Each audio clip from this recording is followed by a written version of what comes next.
दुनिया का सबसे बड़ा asset management company black rock अपने इन्वेस्टर का पैसा रिडेम्पशन के टाइम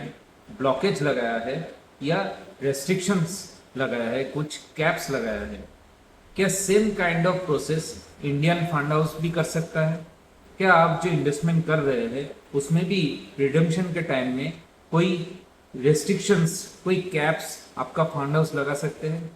क्या है सेबी का रूल्स? ये जानने के लिए इस वीडियो को कंटिन्यू कीजिए। एक सब्सक्राइब और लाइक जरूर कीजिए अगर आपका ये वीडियो देखने से कोई भी इंफॉर्मेशन और नॉलेज आपके लिए हेल्पफुल है तो। फ्रेंड्स, हाल ही में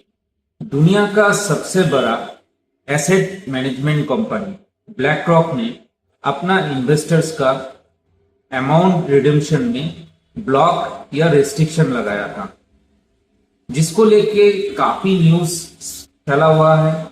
और सबने ये चिंता में लगे हुए हैं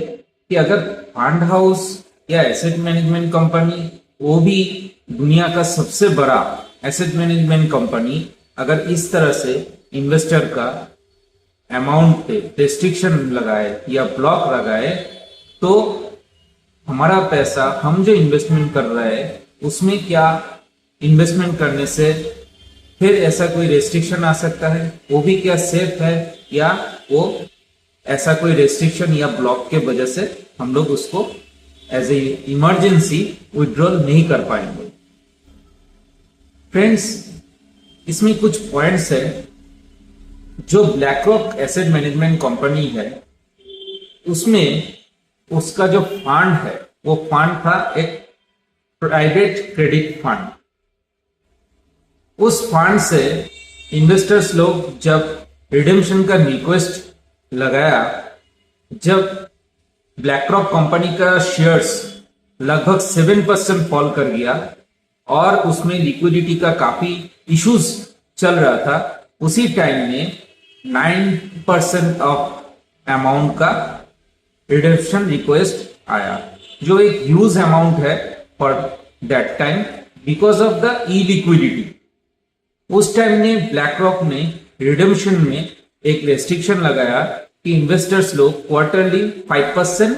इन्वेस्टर रिडेम्पशन या विड्रॉल कर पाएगा, बाकी जो रिडेम्पशन अमाउंट है वो एज पर द रेस्ट्रिक्शन और रूल्स के हिसाब से विड्रॉ या रिडेम्पशन इन्वेस्टर लोग कर सकते हैं। ये गाइडलाइन के हिसाब से है और एक सिस्टमेटिक प्रोसेस में है। तो ये सिचुएशन इंडियन मार्केट में जो इन्वेस्टर लोग इन्वेस्ट कर रहे हैं वो लोग भी सोच रहे हैं कि हम जो इन्वेस्टमेंट कर रहे हैं, हमारा फंड, हमारा अमाउंट इन एएमसी या म्यूचुअल फंड या जो भी हम लोगों का फंड हाउस है इंडियन मार्केट में, उसमें जो हम इन्वेस्टमेंट कर रहे हैं वो भी क्या ऐसा रेस्ट्रिक्शन के रूल्स में पड़ सकता है? जब हमारा इमरजेंसी विड्रॉल का सिचुएशन आए या इमरजेंसी कोई जरूरत पड़े, उस टाइम में हम अगर अपना अमाउंट को रिडेम्पशन रिक्वेस्ट दे, उसमें क्या कोई ब्लॉकेज कर सकता है फंड हाउस, या रेस्ट्रिक्शन कर सकते हैं कि आप इतना लिमिट तक विड्रॉ कर सकते हैं, बाकी आप नहीं कर सकते? अगर ये सवाल हम गूगल में डालें या एज पर द टेक्निकल हिसाब से कहीं पे भी हम करें तो देखा जाता है yes, fund house can restrict और block some amount as per the SEBI guideline. पर क्या ये जब कहीं लागू हो सकता है? नहीं, कुछ गाइडलाइन है, कुछ प्रोसेस है, उसके हिसाब से उस सिचुएशन में अगर ये ऐसा कोई सिचुएशन आए तभी फंड हाउस आपका पैसा, आपका जो अमाउंट है वो विड्रॉल में कुछ रेस्ट्रिक्शंस लगा सकते हैं। ऐसा ही नहीं कि इन जनरल कभी भी वो अपना रिडेम्पशन रिक्वेस्ट को, आपका रिडेम्पशन रिक्वेस्ट को वो ब्लॉक कर देगा। कौन सा सिचुएशन में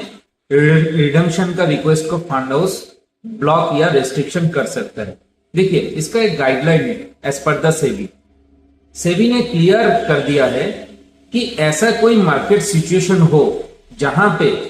ई लिक्विडिटी का इशू रहे, यानी मार्केट बहुत गिर गया है या शेयर बहुत गिर गया है या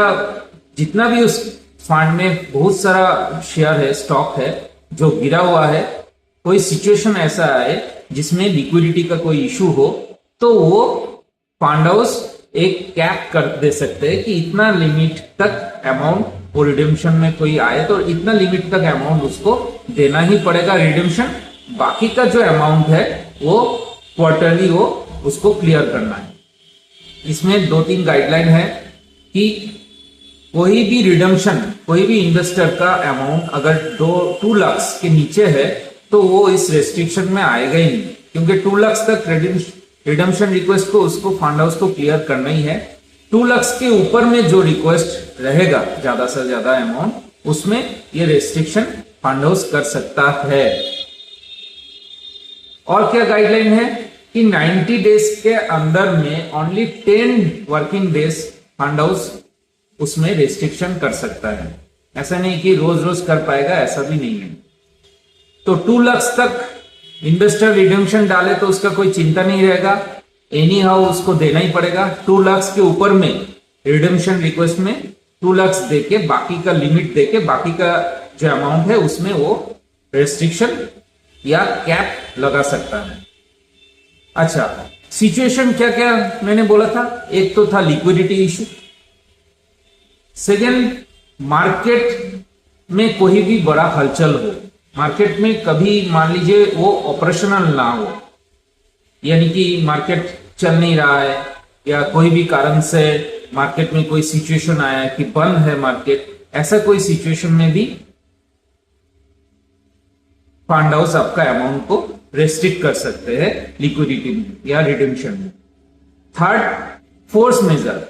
यानी कि मान लीजिए कि शेयर मार्केट बंद है, कोई भी कारण में मिलिट्री एक्शन चल रहा है कंट्री में, या महामारी हो गया, या